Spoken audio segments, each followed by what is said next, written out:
And record. All right, so it's recording now. Well, welcome to the Jerk Off podcast, where it's run by a bunch of jerk offs who do jerk off shit. How are you, jerk off? I'm very good, Mr. Jerkoff. We are the Fuck off. enemies Oh, this is fucked. Yeah, This is an omen. Oh, this is just going to tell you what things are going to come. Anyway, we're the enemies of cinema, and this is the Pleb filter.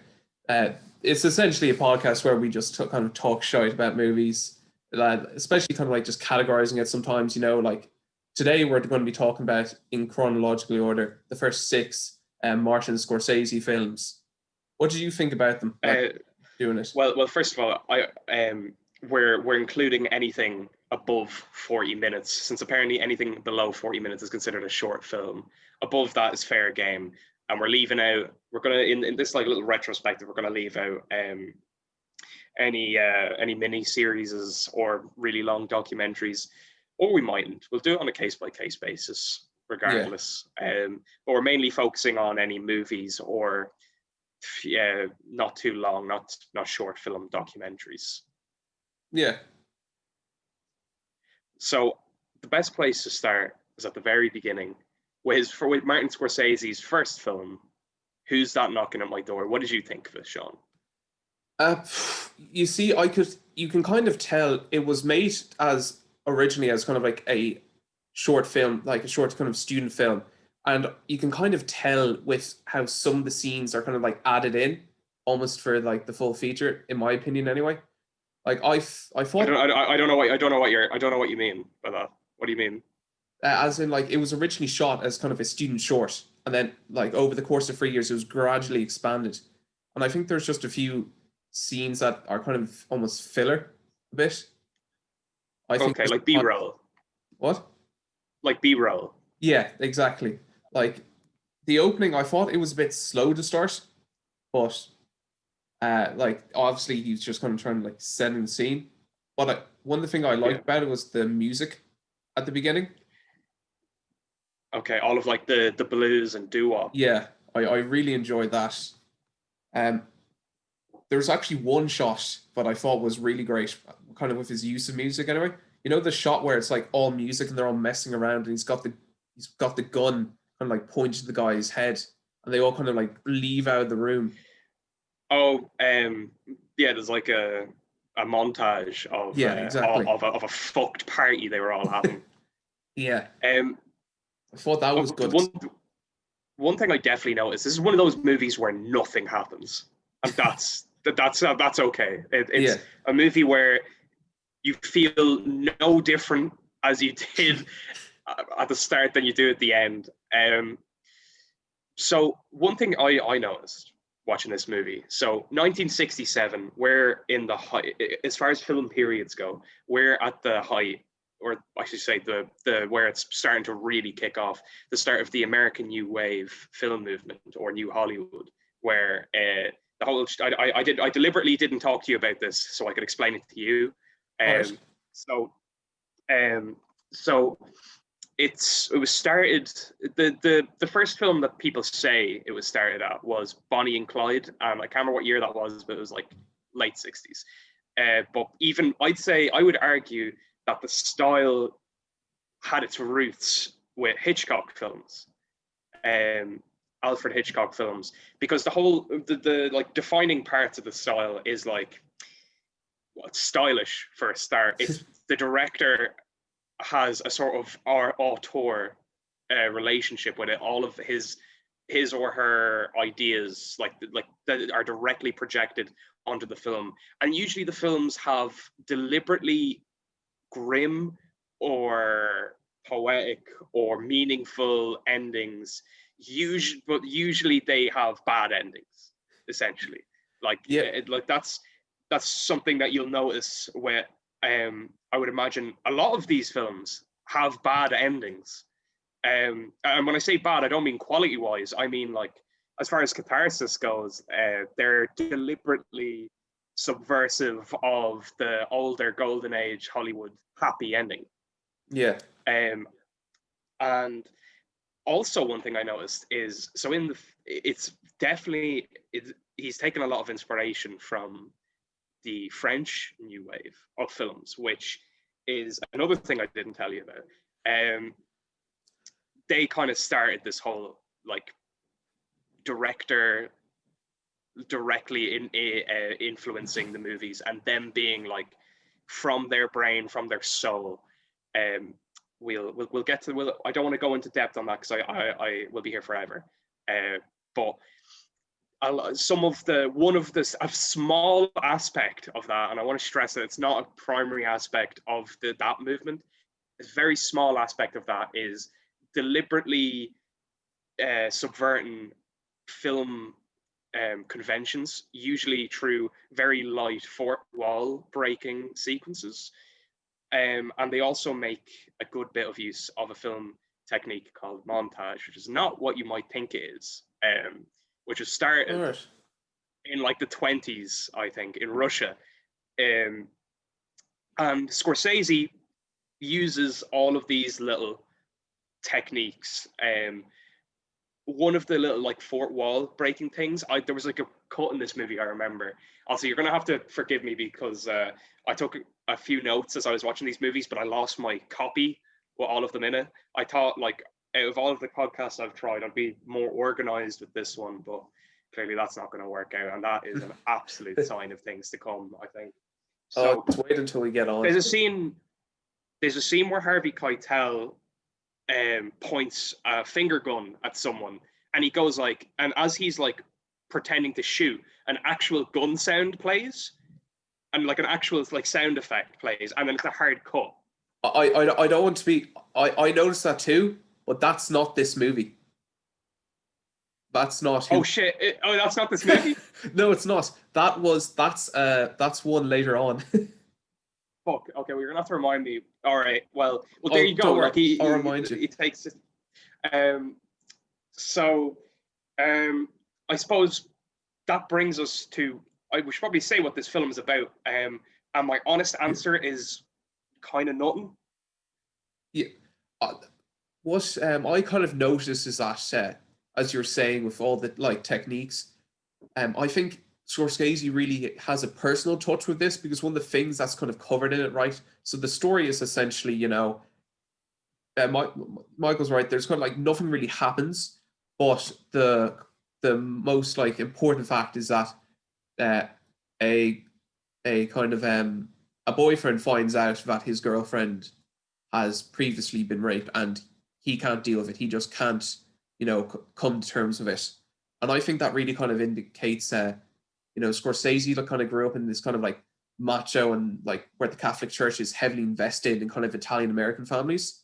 And I think it was kind of almost a jab at that, because he eventually, when she first tells him that she was previously raped, his first instinct is like, oh, you're lying. Like, what makes you like think that? I thought that came out completely out of left field, because he's just like nodding away, like, okay, right, yeah.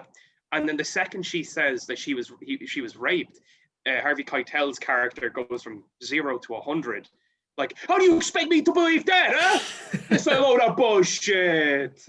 I think Harvey's acting in this, or anyway, his direction at least, is, you can see it's very like rugged. Like the last scene in particular, when they're talking, when it's like, when he goes in and he says, "I forgive you," and she's like, "You don't understand it then," and he's like, "Oh, well, what do you mean I don't understand?" And like, she's just like, "You don't understand it," and he just keeps blaming her for being raped. Yeah, it's so weird. It doesn't make sense for his character even to be like that. Yeah, exactly. I think, I'm not like, he himself can be a great actor. I think it was the direction he was probably given, just because he goes from 0 to 100 like that, and then he just comes back down. And when she was just like, leave, there wasn't any like emotion to it. He was just like, all right, and just walks out. Yeah. Like, one thing I forgot to mention is in the French New Wave film movement, it was all done by a load of mates who all wrote for a magazine called Cahiers de Cinema. I can't say French. I did it for 5 years, and I still can't speak a word of it. But at the start of the movie, if you remember, when he sits beside the lead girl, who, by the way, this was her only movie she was ever in. Really? Apparently, although on Letterboxd it says that like she had like a background role in maybe one or two, like just an uncredited role. This is like her only. This is definitely her only lead role ever, and it's her probably her only supporting role as well. Like it's just. But anyway, so she looks familiar, right? She looks like a famous actress, but that's what I was thinking. she just isn't. So she says she's reading a film magazine at the start, and then she says that it's French. So I think that that's a deliberate little nod to Scorsese's influences here. Also, when I was thinking of scenes that like broke the fourth wall, there's just a scene where Harvey Keitel is just talking about having a conversation with the female lead, and just hard cuts to him in bed. The End by the Doors is playing, and then it's a 20-minute visceral sex scene. It's like 10 minutes because like but I think the entirety of The End is played, which is like an 11-minute song. Yeah, no, I remember watching it. I was just kind of like sitting down. I was like, I can see where he's going with this, but at the end of the day, like sometimes it's just too long. Like it was. I actually liked it. Don't get me wrong. It is a great scene and like it is beautifully shot, but I don't know. One scene that I think they actually handled well was the scene of her like getting attacked. You know, when like go on. She kept saying how like the radio, like the one thing that she remembers vividly is that the radio was really loud, and while it's happening, you can hear like the radio's like the music is very loud, but the actual like her screams. Sorry, I do remember that. And to make it deliberately unsettling, he puts like 3 or 4 layers of the same song on top of each other, slightly out of sync. I thought that was genius editing. Yeah, sorry, I did. You did remind me about that. I was trying to think. I was like, there was nothing special about that scene, and then I was like, no, sorry, that music. I think that probably is, in my opinion, that's the best scene of the film, and that was really well done. I think, despite the fact that this was his weakest performance I've ever seen, I still think Keitel was a showstopper. He carried the movie for me. You see, I agree and disagree with that, just because I actually think the best actor was what's her name? His girlfriend, I believe, was the best actor in that. I think she played it quite well. Like there was a few scenes where she was, a bit kind of like cardboard cutout, but I think in certain scenes, like with the kind of like the right scene or the talking at the end, or her like explaining to him, I think she actually did a better performance than he would have done, just because some of his acting just didn't make sense. That makes sense. Yeah. No, I again, as you said, I bring that down to direction, be it Scorsese or the acting director, or maybe Scorsese was the acting director. I'm not sure. But so what I noticed was at the start, at the beginning credits of this movie, there is it says introducing Harvey Keitel. So I was like, oh shit, this is Keitel's first role. Cool. Well, not entirely true, it turns out. Really? So his first movie he was actually in, granted this is his first lead role, and he was in a movie in 1967 called Reflections in a Golden Eye by John Huston, who, if you don't know, he did the Treasure of the Sierra Madre and the Maltese Falcon. He's like a real early noir kind of director. I'd love to touch upon at another time. Marlon Brando and Elizabeth Taylor in that movie. Keitel plays just an uncredited like extra, like he plays like a soldier in that movie. So technically not his first role, but I mean it basically is. Yeah, no, I kind of understand. It's kind of like when people, essentially just appear in a movie, say hi, walk out, and then that's credited as their first ever film. Yeah, you'd be raging because like when you see if you're watching a great movie with an amazing performance and it says like introducing X as the actor and you're like, holy shit, this person is lightning in a fucking bottle. I can't wait to see their next movie. It's great marketing. You know what I mean? Yeah, yeah, exactly. Like, And I think they did that for like Drew Barrymore. I think in ET. I stand to be corrected, but yeah, I think they did it there. And look at her now. No one even knows her name.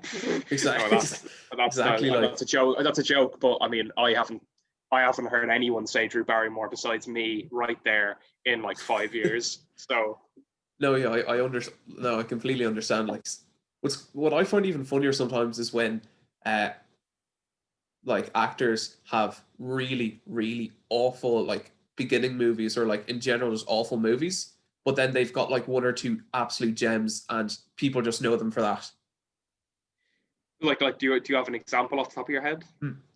Well, he's this guy kind of like he falls into this category, but not really. But Adam Sandler.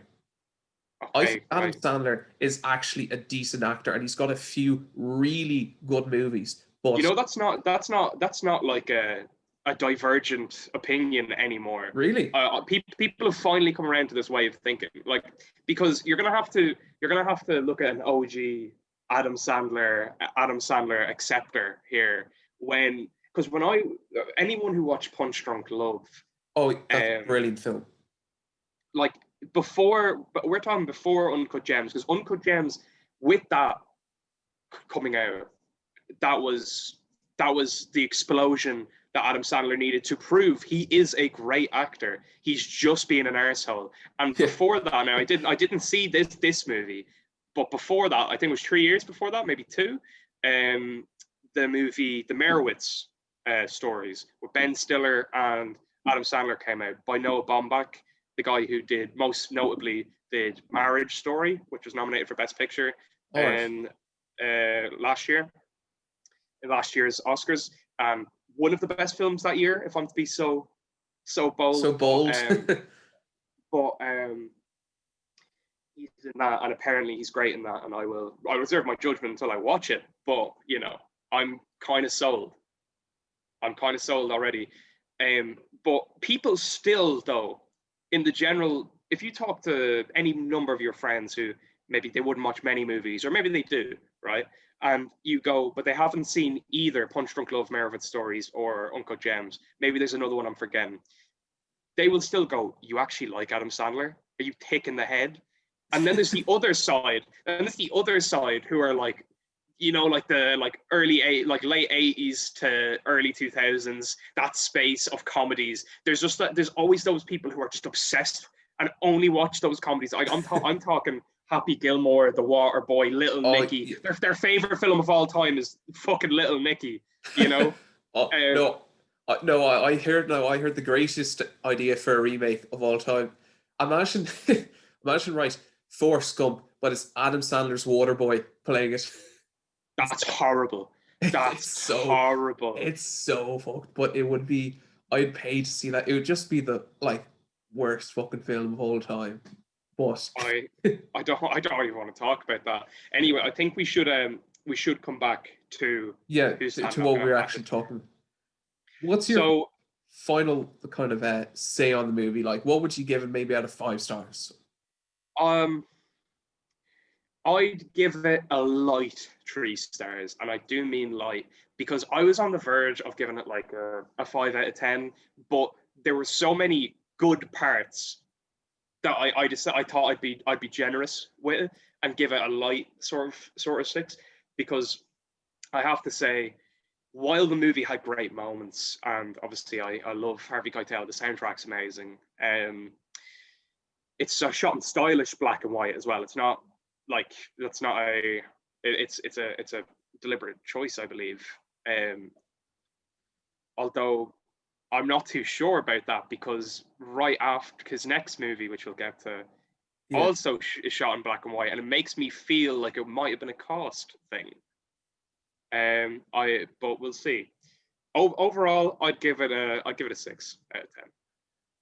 I'm gonna have to agree with you as well because like when watching it, I was kind of just like nothing's really happening here, and some parts I was kind of like, all right, Well, this that's not inherently bad. Like My no, Neighbor Totoro is one of the most popular films of all time, and absolutely nothing happens in that movie. yeah, or you can even talk about like if in terms of goals or stuff like that in a film. Like normally, like some films have like a straight on goal. Like one of the a big argument that people are making, and it sounds stupid even saying it, but Ratatouille actually does that quite well, where there's no real goals in it. There's very short kind of term goals, but then the rest is just based on character relationship. But anyway, Yeah. getting back to it, I nothing really like kind of that great happens in, but there's a few great scenes that I think actually does like bring it up from that 5 out of 10 to 6 out of 10. Like Yeah. the scene again with the use of music, I think that gives it I will say a light 3 stars just to like yeah Oh, well, on the bright side for Martin Scorsese, this is the best film that we've reviewed on our podcast yeah ever so far. exactly. Um, So well done, Martin. yeah. Also, there's two things I forgot to mention. One is that you don't have to watch the films really that we discussed. You don't really have to watch the films.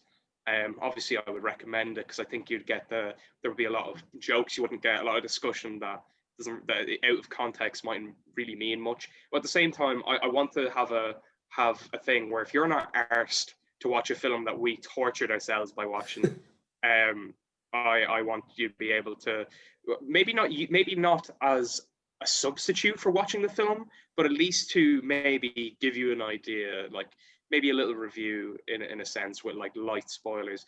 Of course, we will spoil movies by accident and on purpose, Yeah, but in general, we're going to try and avoid it until the latter half of our discussion of the movie. And if we're going to talk about something dire that's integral to the story, we'll try and give warning. In that case, like anyone's listening to this who hasn't watched that, who isn't planning on watching all of the Scorsese movies, you're never going to watch that movie.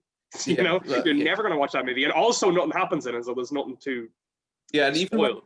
even when you're going on about like torturing, like watching films, like we're lucky here that it's like the first director we picked was Martin Scorsese. Like, Yeah, if we picked, I don't know, something else, like if we if we pick Paul W.S. Anderson, did a few of the Resi movies, did some Mortal Kombat movies, and oh also he's most known for Pompeii 2012 with Channing Tatum. oh no That would be. I I would saw rather that film. I'd rather put my nuts on a dresser, just my nuts, and hit it with a spike bat. Oh, I watched that film going out, and I remember just I haven't seen it. Let's not discuss that. One, because yeah, it's nothing to do with what we're talking about, and two, exactly. um, I think we might do Paul W.S. Anderson at some point. All right, Once we're able to watch something in person, because right yeah, now we're watching films by ourselves, which means I want to leave the more funny bad movies to when we're watching them yeah, together and yeah. we're able You to do want it to kind of just because of experience, quarantine. yeah. All right. Yeah. So the The next second movie, thing I wanted to mention before you go on, the second thing I yep, wanted to mention is allegedly Martin Scorsese did have an other first film called New York City Melting Point. But as far as all the sources I've consulted, all of the everything I could find, it is either a lost film or it never existed in the first place. So if anyone gets RC who did way too much research for looking at this podcast, first of all, fuck off. Second of all, um, that's my excuse. So, Sean, do you want to bring us into the next movie? All right, so for the next movie is it's called Street Scenes, right? And so it was released in 1970, and in 1970 there was major protest against the Vietnam, war that occurred in the Wall Street area of New York City, and ultimately in a large like anti-war demonstration in Washington D.C. So this is kind of just a demonstration of that, with him going around asking questions to like different people and evoking different reactions. Like I love it because the one thing I had down here, right, saved immediately was at the very start where the guys yelling "No violence" just as like over and over and over again, just because there was there was a clash between anti-war kind of college students and then working class guys with the Americans. The fucking like the amount of people in this movie who are like, "You fucking comic scum!" It's fucking insane. These people are real. Were real, I should say, because they're 50 years old. They're 50 years ago. But these people are real. Like there's like people who will walk into the movie and Martin gets them on camera. Well, not quite Martin, because I'll get to who's on camera, who I found out before this in a bit. A very special figure in film. He catches them on camera, and it's like perfect, because for a documentary that's trying to show this, because they just come on and they're screaming like "This is my fucking America, my one!" Like that's the whole thing. It's basically 70 minutes of that, and then like arguing. Anyway, the guy who's on camera, that's what it's like. Fucking, and then it's like, "Sir, do you have an opinion on this?" "Yeah, you're a bunch of fucking dirty Reds." It's just that. It's just that for like, 70 minutes, and it's still good. You can actually fully see like where the classic Trump supporters today, where it's just like "Get fuck out of our America" came from, because there's so much similarities between people just like chatting that kind of stuff and then the Trump supporters today, because they literally go just like, "I think you're all like spoiled like college kids," and then they just like walk away and they'd be like, "Do you agree with us?" And they're like, "I don't agree with the war, but this is America." And then you're like, what do you mean you don't? So you don't agree with us, but doing this, but you agree with anti-war? And they're like, "Yeah, but fuck you guys." And you're kind of like, wait, hang on. Well, I mean, that's kind of based. Not gonna lie. But I have to say, I think it's just indicative that entire fucking continent is mental. Oh, it's so... from the outside looking in, anyway, absolutely psychotic. Anyway, the guy behind the camera is a little known guy by the name of Oliver Stone, who has directed a lot of movies, a lot of them, and I fucking hate him. No, I don't. Some of his movies are amazing. The two of which I will actually mention. Platoon is amazing. It's classic Vietnam movie. I love that film. But we're not talking about it now. Yeah. And he did a documentary miniseries called The Putin Interviews, where he interviews Putin, and he's an amazing interviewer. He kept it really interesting. It's one of my favorite documentaries of all time. I learned a lot, and I thought it was really interesting, because you can clearly see when Putin goes for the propaganda like lie approach and when he's actually being serious, or well, at least you think you can, because obviously I don't know his fucking I don't know anything about Putin. But he's behind the camera, so he was at political documentaries from the politically fueled documentaries from the beginning. All right, that's fucking hell. That's class. Like, I did not know that. Like we obviously we're not going to talk about it, but just Platoon is like it's probably one of my favorite movies. It's up there anyway. Especially, I just love watching it. He's made some shite. He made that movie World Trade Center with Nicolas Cage. Now, I know that movie has its fans, but I thought that movie was ass. So boring. Nicolas Cage is the best part of that movie, and some set design. Other than that movie was wank. Nicolas Cage is the best part of any movie he's ever in. Like, whether it's brilliant or shit, he's the best part of it. Yeah, no, I have to. Like, that's a very I love Nicolas Cage, he's so funny outlooks. I know there's so many people like that, and if I ever see you on the street, I'm gonna fucking kill you. If you talk like that. No. But there's only one actor I will ever simp for, and it's Arnold Schwarzenegger in anything he's in, because normally it's just he's so goddamn awful in it. Like, no matter what movie that, like, he's had some gems, but 99% of his stuff, like, the movie is just pure awful, but it's just him that I find so unbelievably funny. Like, he's very charismatic, if that's what you mean. Like, his first feature film I ever did was called Hercules New York, right? And I've never seen it. no, but at this point, his English was so bad they had to get someone to dub over him because his Austrian accent was so awful that he was like, "Oh, like there's a clip on YouTube. I guarantee you, if you search it up, you'll be able to find it, and it's Arnold's voice versus the guy who's like talking over him, and like the guy's talking over is like, please, father, let me go down and teach these Olympians, and then it's Arnold Schwarzenegger, and you can barely understand him. Like I'd love if they had a version where you could watch it all in Arnold's voice.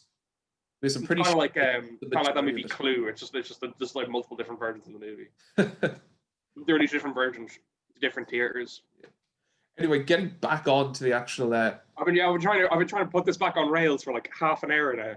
I know it's just too easy to go off, but one thing I noticed a lot was that in it is that there was a big kind of emphasis almost on it was college kids versus the working class.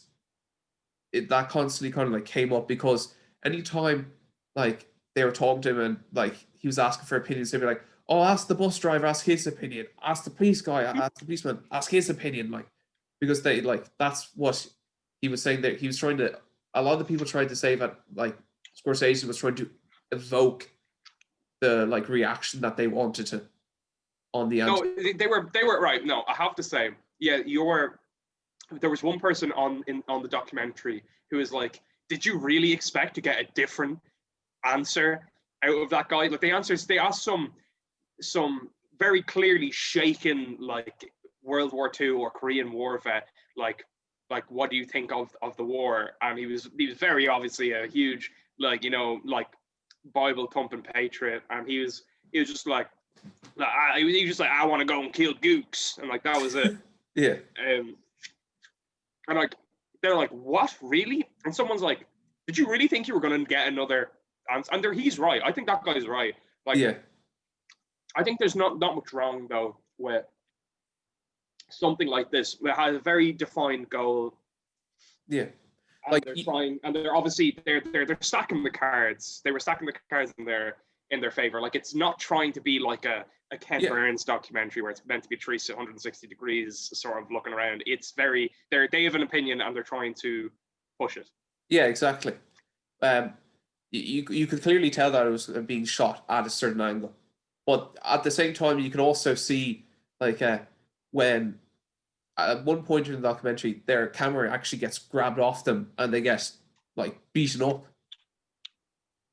Do you remember? Do you remember that where they actually get beaten up? I don't actually remember that. There's a part where they get beaten up and then it cuts to just them sitting there, and even the way he says he's just he asks Martin the question and Martin responds by saying the question is that like do you fear do you fear the average working class man in America? And Scorsese goes like, no, but I do have some bit of fear meeting working class people in America. And you could kind of like, he was saying yes, but actually no for the question. Yeah. I do remember that. Yeah. Well, one of my favorite guy in this film was the guy at the very start. You know, when they're on I think it's the steps to like that really famous court. The one that's on the cover of the Trial of Chicago 7, I believe. Yeah. Oh wait, no, wait, hold on. Is Chicago in New York? My like American geography is it is. Where they tried in Chicago? I have no idea, man. My American geography is fucking horrific. If you can name more than 10 states, you're on my shit list. You're fucked. North, South, East, and West Carolina are the only ones I know. There's fucking 4 of them. No, I'm only fucking with you. Oh, only North and South. No. There's 2 of them. I actually didn't know that. Really? There you go. I told you, my American I couldn't give a shit about that continent. I actually could not give a fuck about that continent. Why would I learn where the different states are? Like, some people would say that's deliberately ignorant. Yeah. I'm not wasting my time learning these fucking memorizing where fucking South Carolina is. What's that going to have me do? No, I remember I remember one guy in my course I was talking to, and has nothing to do with America or anything, but it's just geography. And he's just, I was just like, oh, where are you from? And he was just like, oh, Azerbaijan. And I was like, oh, cool, where's that? Where's that? And I was just, and I was like asking. Actually, no, I could much easier place Azerbaijan than an American state, with a few exceptions where I know them, but like, all right, do you have any clue where Nebraska is, for example? No. Oh, I know it's the name of a decent movie a few years ago about a guy with dementia, I believe. Ooh. It was nominated for Best Picture. It's pretty good. It's shot in stylish black and white. I don't remember much else though. But watch it. It's good. It's not nothing too special, but it's good and it's worth a watch. Anyway, the point I was trying to say about my favorite character, and it was the guy who went in there, and you know when they were just like oh, in the interest of fairness, let this guy go, and he was just like, he just goes on just like, you're all wrong, essentially. Yeah, no. Like that was such a genius move by the speakers, because he let this guy with a different opinion speak, which first of all shows you're reasonable and you're ready to open discourse. But I think he knew the guy was a fucking brainlet, because he just comes up and he says nothing. He just goes, "Y'all piss me off, you know, y'all make me angry." That's what his entire speech. And then he was like, "You're wrong," and then someone's like, no one says why, but they were probably all thinking like, why? And then he answers a question that isn't asked, and then doesn't answer it. He's just going around being a spazzy baby, and it's just working in their favor, and they're all loving it. And that's kind of, I think there's some good momentum in this. I thought it was a good, strong documentary. And then Harvey Keitel is also in it at the end, having a little crying match with someone who I don't know. I don't. My thoughts on this documentary have come to a close with I'd say after all of not admitting that I don't know where Nebraska is. There's all of my American friends and anyone from America right now is like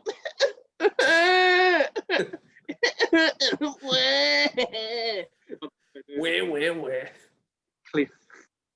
cleaning their defiling their pants with fear that there's someone out there who's better than them. I'm you, but stronger. You don't know all 50 states. Anyway, what did you think of the movie or documentary? I thought it was solid enough. It got the message across that they were trying to achieve. I don't think there's anything massively special about it. Like, you can tell, like, I think it would have been, like, obviously they had an agenda to it, but I personally like it when you see it from both sides, when you see it from like a kind of centralist point of view of it. But overall, like, I think I'm going to give it, like, it's a solid 3 stars. I don't think it's anything special, but I think it does its job and it does it well enough without, being anything special. What about you? Yeah, I'm going to have to give it 3 stars as well. Like, again, it's nothing too special, but it sets out what it sets to set out to do. I could not have worded that in a worse way. And I thought it was interesting. I thought it was quite interesting how Harvey Keitel, Oliver Stone, and Marty were all working together just as students, because they were just all mates back in the 70s, which I think is just I just really like that. And then obviously Keitel keeps showing up in his movies to this day, because he was in The Irishman. So they clearly are still talking to each other, which I just think that's cool. Like, for 50 years they've just been making movies together. I just really like that, and like that's sort of, it's, you get a charm because you see how much I definitely have seen how much they've changed anyway myself from these like 60s, 70s, 80s all the way up to now. But anyway, 3 stars. I think we said so much more about that movie than I thought we were ever going to say. Oh yeah, no, like I think we just went off on a tangent in certain places because I thought we were going to be like, okay, war is bad. They set out to say war is bad. They achieve it. Move on. Yeah, it actually went really well somehow with what I've been watching recently, because I watched The Devil All the Time a while back, and that had like a Vietnam angle. Like, have you seen the movie? I haven't, no. Right. Well, I'm just going to quickly just make my point about it. Right. Like, it follows. It's kind of like one of those movies where it follows a load of different characters doing different things at different times, and then at different points they interconnect, and it's just basically just this mad world where everyone's fucking crazy, and they all end up like meeting at some point and killing each other for whatever fucking contrived reason. And it's pretty good. I really liked it. But the first character you follow is the main character played by Tom Holland's dad, played by the clown from It. And he's great. Yeah. No, not the old It, the new It. Yeah. Bill. Eh. Whatever his second name is. Yeah, no, your man from is in The Devil All the Time. So he names his kid Tom Holland. Oh, there's like, it shows him in Vietnam. He names his kid Arvin, which I think was a deliberate kind of nod to the armed something Vietnam something. It's just like, I don't know what the fuck it's stuff for. I can't remember, but it was a body of soldiers set in the South Vietnam, the South Vietnamese who fought with the Americans. They were called Arvin, ARVN, with like full stops in between. It's like it's never mentioned in the movie that's why he calls his kid Arvin, but I think that's a deliberate, like, who the fuck's called Arvin? Exactly, you know? Like and I've been watching a few Vietnam documentaries, so this just went really well with my my current viewing schedule by accident. Yeah, and like I recently watched like The Deer Hunter, just kind of with my dad, just kind of like relaxed, and you could kind of like, it was that kind of just kind of lined up somehow very well as well. Just because obviously The Deer Hunter is, The Deer Hunter. I don't think I need to explain it too much. Well, another movie that this movie really went well with, like, contextually, is The Trial of the Chicago 7, which I watched recently, which we were going to talk about, just because I was thinking about putting it in as a bonus, just because street scenes with David Dellinger and William Kunstler, the two of the people involved in the real life Trial of Chicago 7 and in the movie, are in this movie, and they're in street scenes, and they're interviewed. And I was like, this would be a really good way as a sort of segue. It's just a little bonus just for anyone. And this fucking jerk off didn't watch it. I tried to watch it, right? But my legal downloading of the film was very slow for some unknown reason. And your legal purchase weeks. your legal purchase of a Netflix account got lost in the mail as well. So your legal Netflix use password. of a free trial just got lost somewhere. I mean, I may as well talk about it because that was the plan. I watched it a while ago. You probably we may as well. I feel bad, just I mean, I didn't really prepare, but I may as well talk about it, and then you can, maybe in the next episode, you watch it in between then, and you give your thoughts. So keep you watching. The Trial of Chicago 7 is good. It's good, in my opinion. But I'm probably not the best person for this, because if watching Star Trek has done anything to me, it's revealed that I fucking love courtroom dramas to a weird degree, where they keep me interested all the time. Even shitty courtroom dramas or derivative courtroom dramas like this one. This one's really derivative, and to be honest, and that's me being honest, and I still really liked it. So maybe I'm biased. And also, for anyone who doesn't know, anytime Star Trek gets lazy, they just go, let's have a courtroom episode Yeah. for whatever reason, and they're fucking great. Yeah, no, they're probably my favorite, like one of my favorites anyway. Watching. If you like courtroom dramas anyway, just a little shout out to anyone listening. You've probably seen it, but a great comedy courtroom drama is My Cousin Vinny. I've never heard of this movie. What the fuck is this? My Cousin Vinny. Oh, I can't I've never remember heard of this. the What guy. is this? I can't remember the guy who played it, but essentially it's like this courtroom drama where like these two kids get in, like they're like just driving around and they pull in, get stuff, leave this kind of like this it's kind of like store, like just the sideway store. There's like the smallest like thing you'd ever see. But however, then someone comes in and kills the owners, and they're blamed for it. So they then need to like free themselves, and so they've no money. And I'm trying to remember the actor who played in it. Oh yeah, it's Joe Pesci plays the lawyer. Is it not Pesci? Pesci, sorry, yeah, Joe Pesci. Joe Pesci. Joe Pesci. Pesci little bastard.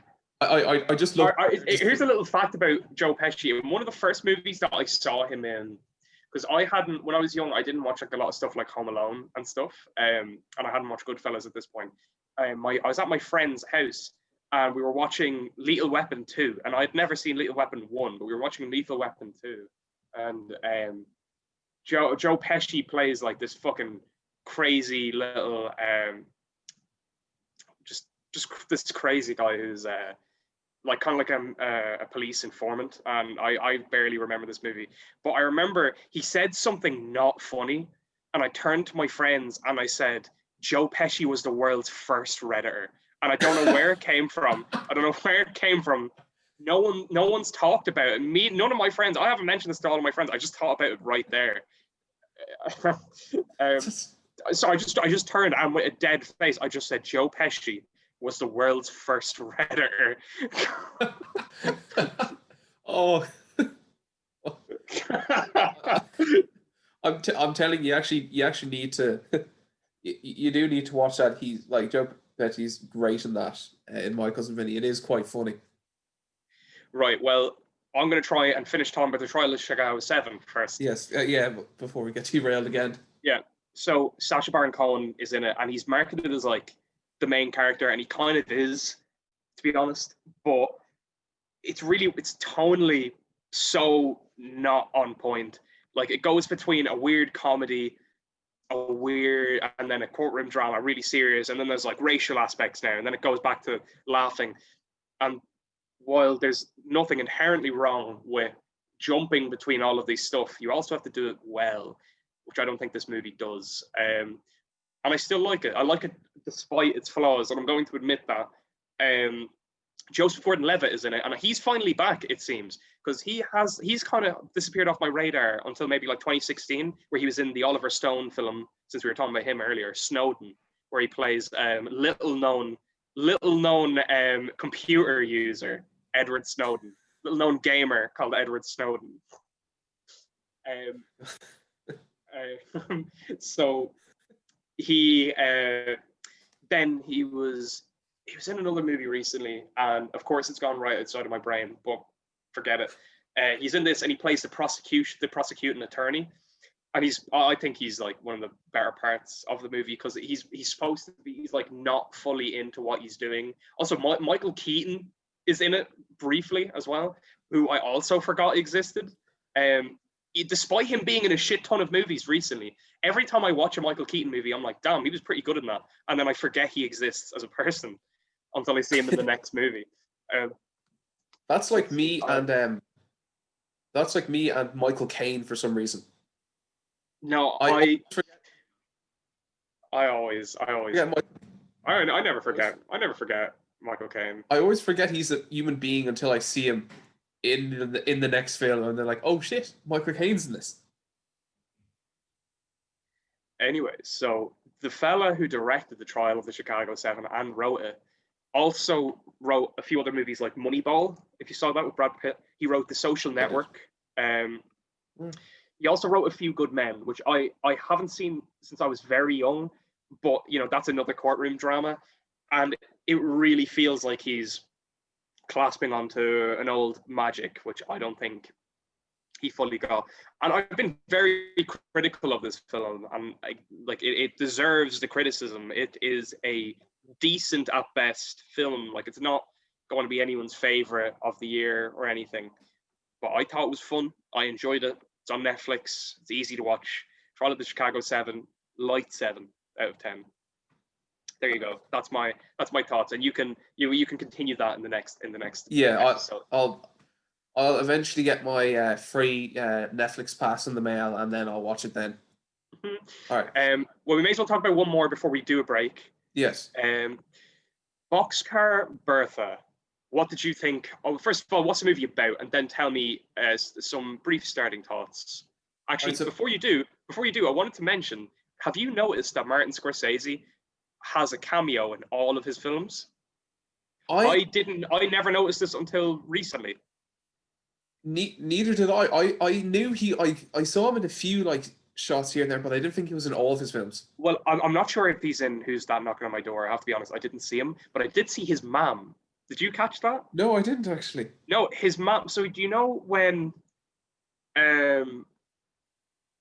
she's in it somewhere, I fucking can't remember, but she's in it, right? But she's also in Mean Streets. Do you know? We'll get to Mean Streets, but do you know when? No, yeah, no. Oh, you did I see think that. I know Okay, the person. well, she comes in and she's speaking like Italian. She can't speak English, and one of the characters is like really sick on the ground, and she's like trying to help them. And I was like, oh, there she is. Anyway, that's just something I forgot to mention. But Marty is in this movie, and did you spot him? I did not. Oh, we'll get to that. Okay, well, All you tell me what the movie's about. Okay, and then what you thought.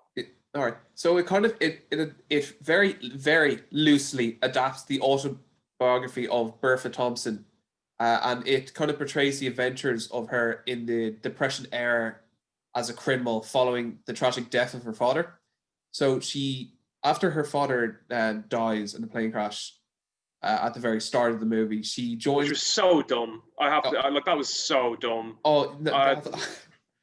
Oh, you haven't heard the amount I just don't like about this film yet. Like that's one of the big issues of it. But she then joins like this union organizer called Big Bill Shelley, and in trying to fight the anti-union forces. And then after an unexpected murder, which is also incredibly stupid, and is also one of the weirdest cuts of the film when she accidentally shoots. The gambling guy at the very start, and they run off. And then and then there's that weird like music, it's that like weird as they're running onto the train. It's so it's so weirdly upbeat for a scene that's just followed her killing someone unexpectedly. Like, this is the first person she's actually killed herself, and it's just like, yeah, that just happens. Just deal with it. All right, and then there's a lot of times where you have to suspend your disbelief, not disbelief with this movie, but like suspend criticism to enjoy it, which I mean is not a good compliment, of course. But there's a lot of times where you just have to go, right, this movie's fucking stupid. I'm just going to continue. And so then afterwards, they have a life of robbing the trains, and it kind of it just essentially tells their life on from then, ups and downs, and them trying to do whatever is necessary to survive. Now, by God, I like it, out of all the Martin Scorsese films I've seen, and even just including this list, this is by far his biggest stinker. My main issue is that I just didn't like.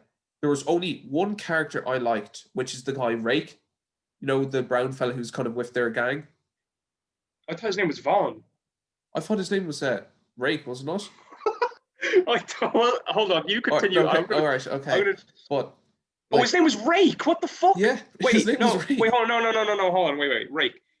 Sorry. You weren't talking about the black fella. You were talking about the gambler, the card sharp. No, I meant the black fella. Is the black fella name? He was Vaughn. All right, he was Vaughn. All right, okay. All right, I don't know. All right, no, so I'm right. Yeah, fuck you. All right, fine. All right, fine. I didn't do the research. All right, okay, grand. All right, anyway, on to my rambling. Right. I think it's like... Some favourite character. Character? Oh, there's he was the only character that Vaughn was the only character that I actually liked, and I especially kind of liked that kind of scene at the end. He's the best part of this movie. I have to agree. I can't agree more. He is the best part of this movie. Yeah, I think that there's also a weird kind of like, even though like this film, there's a lot of funny moments or like quote unquote funny moments that they try, but like don't work at all. This movie's so not funny. I think this movie's so not funny. He just has this kind of dry humor that surrounds him a bit that I don't know why, but I sometimes just find funny. But he is the best part of this movie. He's actually funny. He's actually, I wouldn't go so far as to say a good character, because there are no good characters in this movie, but he's like the best character as far as character arcs or anything goes. And his role in the ending was the best part of the movie, but we'll leave that until the last part of the discussion. So I take it you didn't like the film then? I did not like the film. Like, I've given, like, looking at like what I've given it, that I'll be discussing later, I've given it too much props, but like it suffers from just being not interesting and not funny.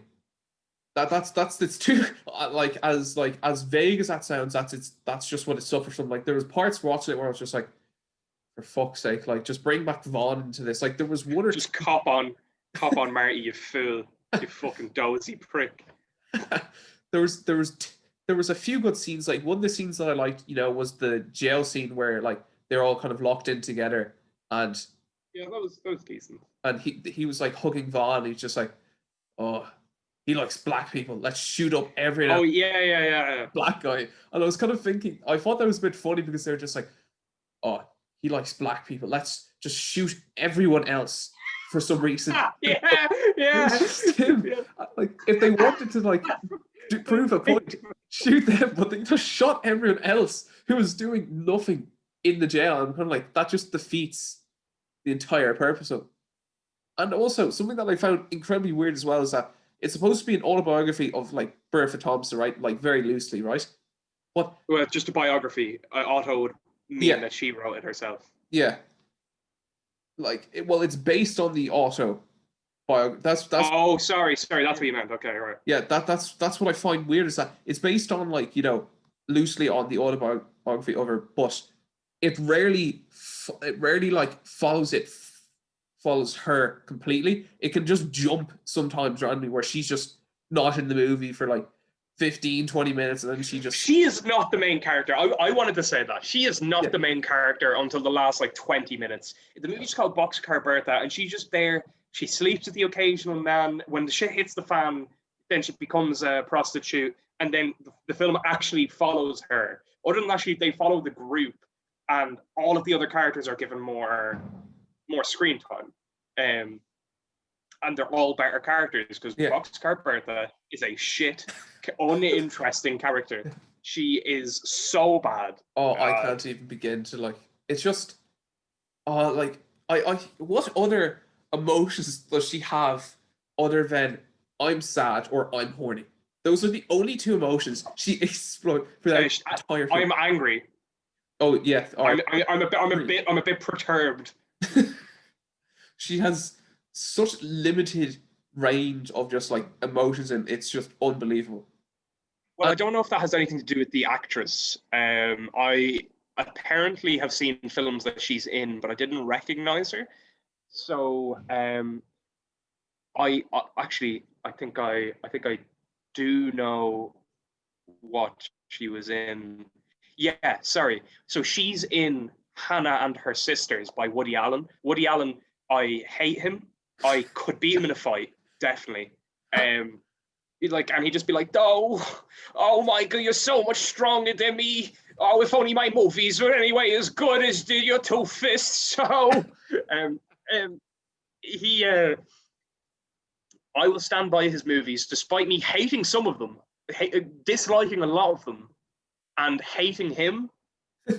Some of his movies are fantastic and stand true all of my criticisms of him and the rest of his corpus. Michael Caine is in that movie, funnily enough. A man that doesn't exist, apparently. Who? Michael. Michael Caine. Yeah, never Caine. Also in that movie, it's Hannah and her sisters. The three sisters are Barbara Hershey, so Boxcar Bertha, Carrie Fisher, so Princess Leia, Yeah. and Mia Farrow. Mia Farrow, who her role in Woody Allen films has not aged well. Let's put it like that. Yeah. If you know what I'm saying, I don't know if you do, but if you know what I you don't I kind of do, look that up. Oh, but another thing about Box Anyway, that let's yeah, go on. No, go on. You continue. Yeah, there's another thing in this film that it just blows my mind that I just can't understand it. The way some of the actors react to getting shot is a joke. Like, there's some actors who fly back after getting, like, if they get shot with a shotgun, they'll literally fly back for meters on end. You know, that was the best part of the movie, which is in the ending, which we will talk about last. But I know what you mean. There are some very ineffective firearms in this movie where someone gets shot and they just kind of go like, they grasp their chest and go like, and then like they may as well do like that fake feint where they put like the back of one of their hands on their forehead and like fall backwards while going like, It may as well be like that. Yeah, what's kind of strange is that in one of the other movies that we're going to talk about later, the opposite happens where it's the actor just almost doesn't like respond to the gunshots and just like, oh no, fuck you, and he just keeps going and just like, are you the Terminator? Are you some kind of like why are you just keep moving forward? But we'll get to that when we get to that film.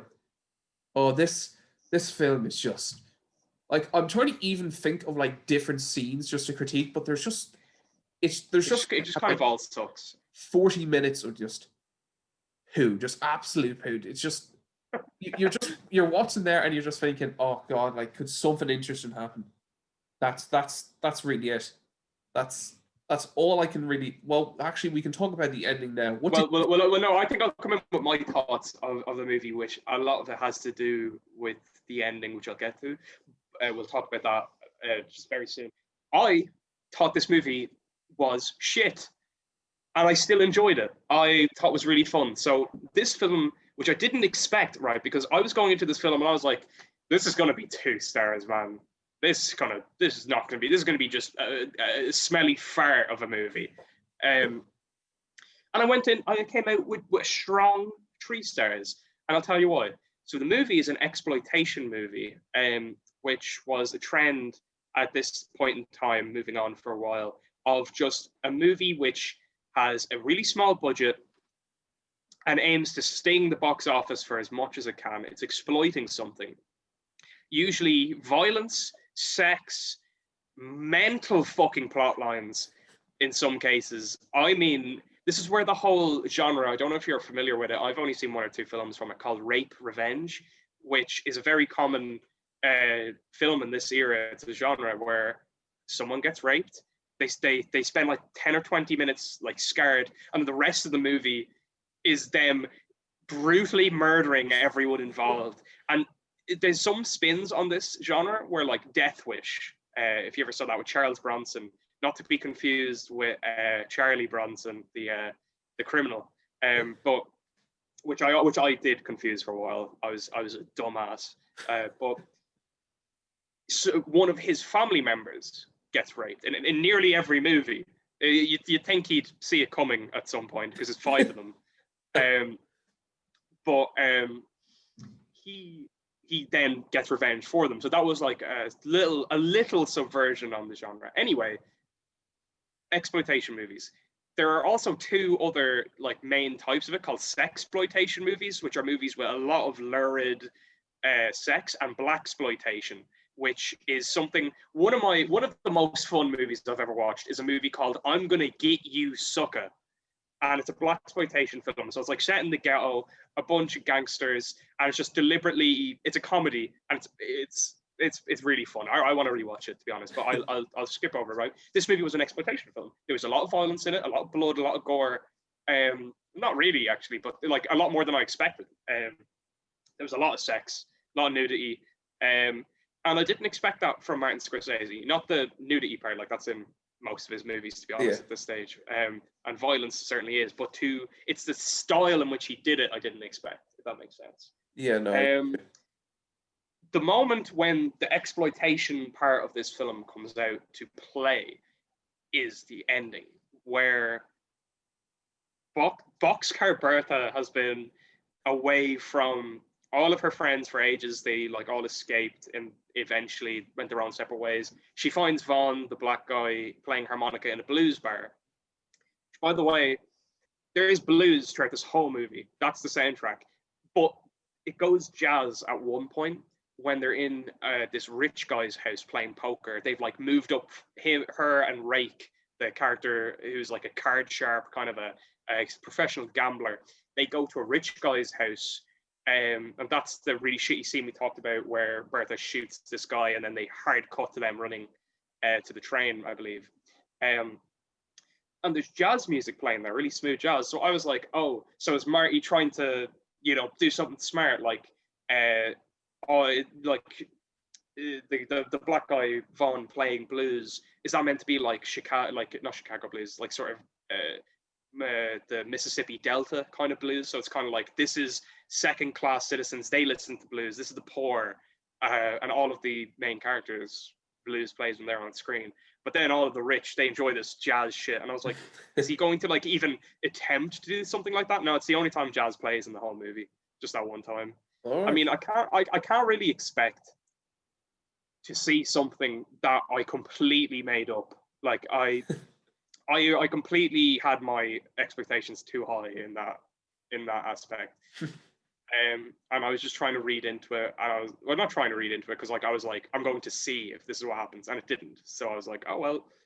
I think maybe there was some level of intention there that was never delivered on, which seems to be a lot of this movie. It's a lot of potential that was never delivered on. But the last act, like not even the last act, the last scenes of the movie is this huge shootout where one of the main characters, spoiler alert, gets crucified. I was like, holy shit, that looks amazing. They did such a good job with this crucifixion. It looks real. It looks like he was actually crucified, but with fake blood. It's incredible. Yeah, no, I 100% agree. I remember like coming towards that, I was a bit kind of, like almost like dozing off because I was just, bored of the film. But then when they started crucifying him, I was like, oh my God, like it just it goes from a fucking 1 to 100. Yeah, it fully, like I was caught so off guard by that happening. I was like, holy shit. That was, and it's so like it's just completely out of left field. Anyway, then Vaughn comes in with a shotgun and saves the day by killing everyone. And whenever he shoots someone, they fly back about 30 feet. It's one of the funniest things I've ever seen. I laughed my ass off when I saw it. But I also really liked it as well because it really bloody. The action was fucking incredible. It was just it made the movie from like I was going to give it like a decent 5-star rating. For me, like before the ending, I was like, I think this movie kind of sucks, but I'm enjoying it enough to the point where I'm going to give it a 5 stars. Not 5 stars, Jesus Christ, 5 out of 10. And then the ending came around, and I was like, I'm going to remember that for years. Like that's one of those scenes that sticks in your head, and you're going to remember that because it was so well done in a shitty movie. Like you remember that stuff. It has a good impression on you. Then the train, which your man is crucified to, drives away, and Bertha's chasing him, and the movie hard cuts. Sound familiar? It's the American New Wave classic bad ending. Yeah. There you go. We come full circle. I feel for that last shootout. Black Dynamite, the character. I know, but I've never seen any movie. I feel like Vaughn just turned into, like Black Dynamite there because the gun just had such ridiculous power. He was just there like, you just shoot it and some guy would be going off to the moon or something like that. Like it was fully on that level. It was so over the top. The movie did kind of suck, but it's really enjoyable, I thought. Not really enjoyable, it's like quite enjoyable. And do I recommend watching it? Probably not, to be honest. Unless you're looking for, maybe you might enjoy it more if you're watching it with mates. So if you're looking for a fun little exploitation film to add on to a movie night, I'd say Boxcar Bertha is a decent choice. And obviously you can see the early days of Martin Scorsese before he really got his fucking shit together. So I would say light enough to decent, 6 out of 10. I'm going to have to, like, the only thing that's stopping me from just putting this movie into the fucking ground is both Vaughn and the ending. Like, I initially, before like the last maybe 10-15 minutes, I was thinking, all right, 1.5 stars, 2 tops. Because I was just not having, I didn't enjoy it as much as you probably did. I just found it so tedious to watch at some points. But that ending scene, I've got to give credit where credit was due. That was really well done. The crucifixion I did not expect coming at all. And although I'll probably never sit through this film again, unless absolutely not. Unless I'm just watching the ending, I'm going to actually have to give it 2.5 stars, just because, as you said, that ending will stick with me throughout wherever that ending will stick out, because it's one. Am I mistaken in saying that you were at 4 out of 10 earlier? Yeah. Oh, I am mistaken. No. You're right. Sorry. Oh, so I've convinced you. Oh, there we go. No, the ending. I know before the last 10-15 minutes of the film, I was 4 out of 10. But sorry, right. I thought you meant going into this podcast. No. I was at 4 out of 10 before the last 20 minutes of the film, but then it just did enough where I was like, okay, it's going to be memorable at least in some way, shape, or form, in a good way. So I said I have to give it 5 out of 10, at least. Okay. So have you expended all of what you wanted to say on Boxcar Bertha? Yeah, I'm done now. I never want to even say Boxcar Bertha again. Well, you will be later on when we're talking about our ranking of the films. Every time we do it, we'll update both of our rankings at the end of every Martin Scorsese video that we do. Now we'll have a little intermission. Sean is going to pause recording into 2 seconds. Don't do it yet, Sean. And we're going to go for a much needed piss. Sean's going to go fuck himself. I don't really care. I'm going to get a coffee to get me through the next few movies. When I say get me through, 2 of them, in my opinion, are much better than what we were dealing with, while one didn't quite hit the nail on the head. But that is my opinion. We shall see what happens after the break. Sean, hit it. All right, and we're back just for that quick little break. And so the next movie that we're going to be looking at now is Mean Streets. Now, I know already that we're just not going to agree on. I'm nearly certain of it. But anyway. Okay. So that makes me think that you looked at my rating on Letterboxd beforehand. This was the one. Do you know the way I said there was one rating I saw of your film? Yeah. This was of it. This was the one that I saw, and I was kind of like, all right, okay.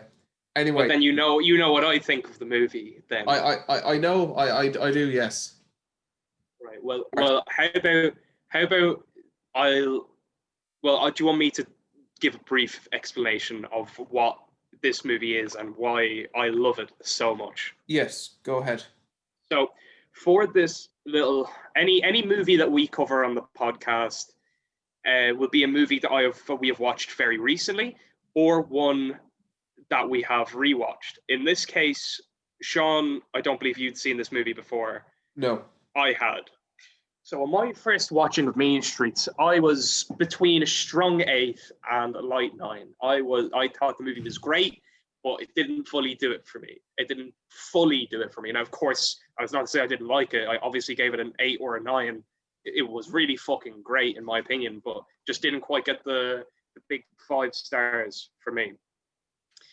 Now, one thing I noticed, so the main character of this movie, despite Robert De Niro being the top billed actor in this, he admittedly has a supporting role in comparison to Harvey Keitel, who is absolutely the main character. He's this God-loving, very religious and somber kind of character, nearly regretful of his lifestyle, but not quite enough to stop it. He's just kind of, the whole religious end doesn't come into it that much, to be honest. It is a small part of Keitel's character. Now, interestingly enough, the ending of Who's That Knocking on My Door has Keitel. The final shot is him in a church. And the first shot of Mean Streets is him in a church. So I think this is a light duology. It's kind of, it's a direct moving on from Who's That Knocking on My Door. Now, that does not mean that it's actually a sequel, but I mean, a movie can be a trilogy or a duology or anything and have nothing to do with them. It's just considered like, it could be considered like a little work. For example, like, you know, the Cornetto trilogy, for example. Yeah, there's one. That's the best. That's the strongest example you could give. Thank you. You're welcome. For anyone who doesn't know, Cornetto trilogy is Shaun of the Dead, or as me and my friends call it, Shaun the Dead, because anytime I made this observation one time that in primary school, anytime you're asked like, all right, what movie do you want to watch? Some people were like, oh, Avatar. Which is a bit of a head fryer. I don't know why they want. I thought Avatar was wank when I was young. I haven't rewatched it since I was young. I don't know if I'll still think it's wank, but we'll see. But anytime someone said Shaun of the Dead, they always said Shaun the Dead, and so I always do this mocking thing like, "What's your favorite film?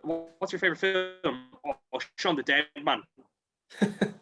I've never heard of that myself, but anyway. I clicked with you. Can you hear? No, well, watch it. I want people to watch out for it. Whenever someone says Shaun of the Dead, and see when they say Shaun the Dead. And then Hot Fuzz, which is my favorite of the trilogy, and then World's End, which I love and I think is underrated. But this is not an Edgar Wright episode, so we won't talk about it. And believe it or not, I agree with both of your points, but continue. Okay, so Mean Streets is about Keitel saving Robert De Niro's ass. Robert De Niro in this movie plays a character called Johnny Boy, and he's a fucking waster. He's in debt to everyone, can't pay it back. He's an asshole.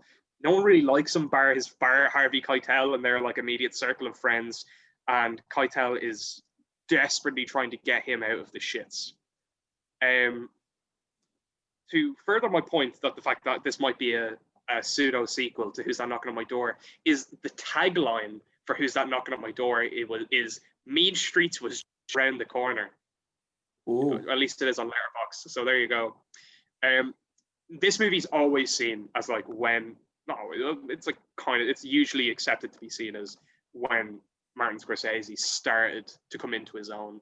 This is arguably the first Martin Scorsese film. I agree with you with that. I know. So really, the film, it's another film where not a lot happens, to be honest. Like when people think about it, they might say, "Oh yeah, Mean Streets." Like they might think a lot of stuff happens. It really doesn't. It's actually just kind of a film of just day to day these guys doing their own thing, and apparently it was a semi biographical film of Martin Scorsese. It's analogous of a lot of his life, this film, apparently. I don't know the specifics of that, but in this movie and Boxcar Bertha, Martin Scorsese makes a cameo. In Boxcar Bertha, if you remember, Sean, do you remember the guy who's an anthropologist and sleeps with Boxcar Bertha? Oh shit, yeah. And interviews her. That was Marty. In this, he plays a hitman that says nothing and is in the background the whole movie. Did you see him in this movie? No, I didn't. No, I saw him once in this movie, but he's the assassin at the end who we'll get to. All right. So he plays a very integral supporting role, but I don't believe he speaks a single word. So yeah, the movie's just about mob life and about like they're all small time gangsters and they're just all dealing with the life, and that's the movie. And my opinion on it was really comfy to watch. It's a movie where the music, all of the doo-wop is just really nice in the background. Everything's just so well put together. The shots are great, the characters are great, the acting's great, the writing's really good. The like action scenes at the end are amazing. The action scenes in the middle of the movie are a bit goofy, but I think it's part of the charm. And charm is the word. This movie oozes style, it oozes charm, and I love it to pieces.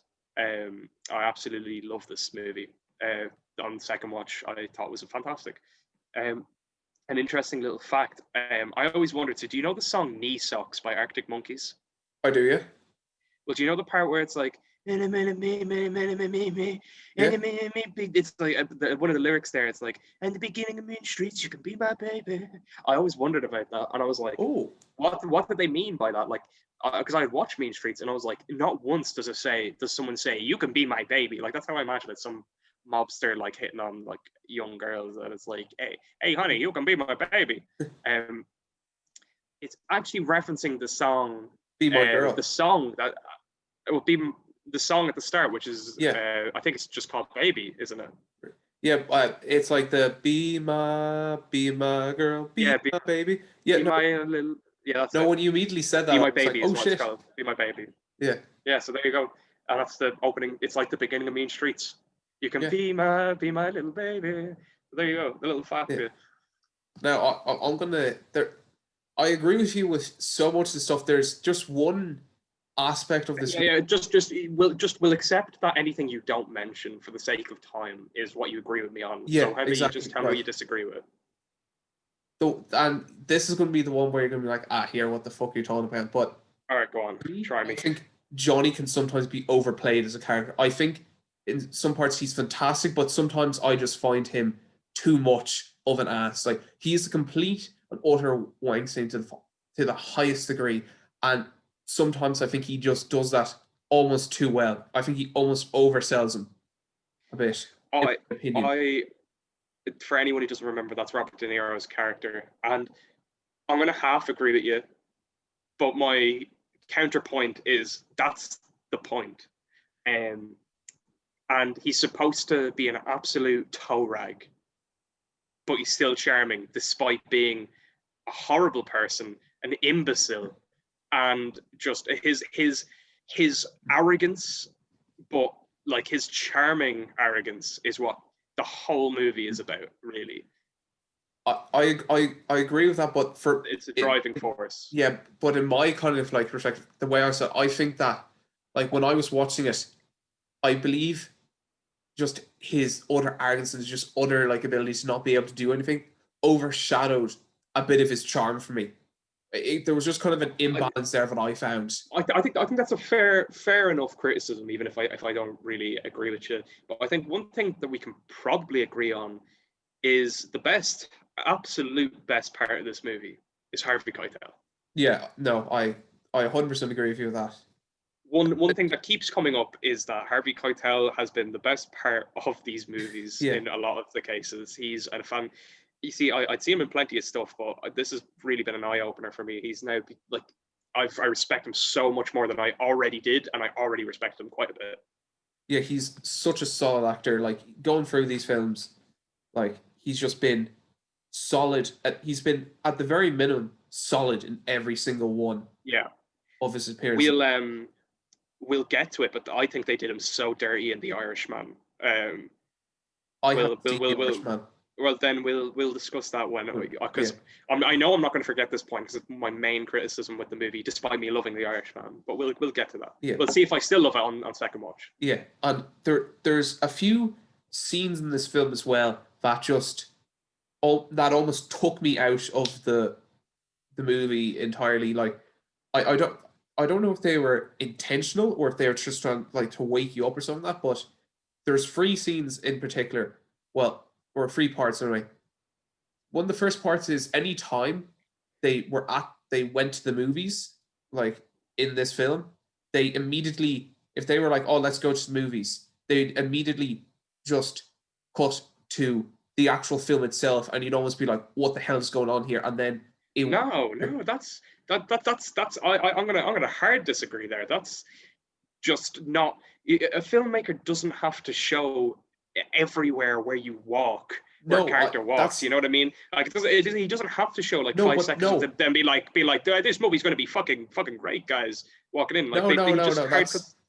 That's not what I mean. I'm not putting that one as negative at all. It's just something that kind of would just click and happen because there was one time where I don't know if I was just not paying attention or something, or if I was just focused too much on someone else. But there was the one where it was like it was representing hell. There was like the spikes. There was like the fire that was going on there, and then I immediately thought for a second, wait, hang on, is this a dream for all of a second? Like I was like put out of it. This is no like in fault of the director. I'm just saying this is what my experience while watching the movie.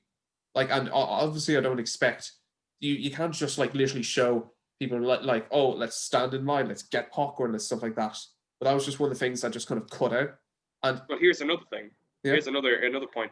The film, as I said, is semi autobiographical of Scorsese. So Scorsese, I imagine when in his youth, the only thing he thought about day to day was movies. So it makes sense that he would just be doing something and then hard cut to being in a movie.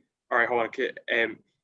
I am listening, but I need to mute my microphone for a second. Can you just right, continue with the right, okay. with the movie? And then one of the other kind of shots that I know that you probably agree with anyway, but I think is arguably the oddest cut, but also one that kind of it's one of the oddest cuts, but it's also one that kind of like is just implanted in my brain for some reason for it is when he's in the bed and as we were saying earlier, he's doing finger guns and then that was the movie. That was yeah.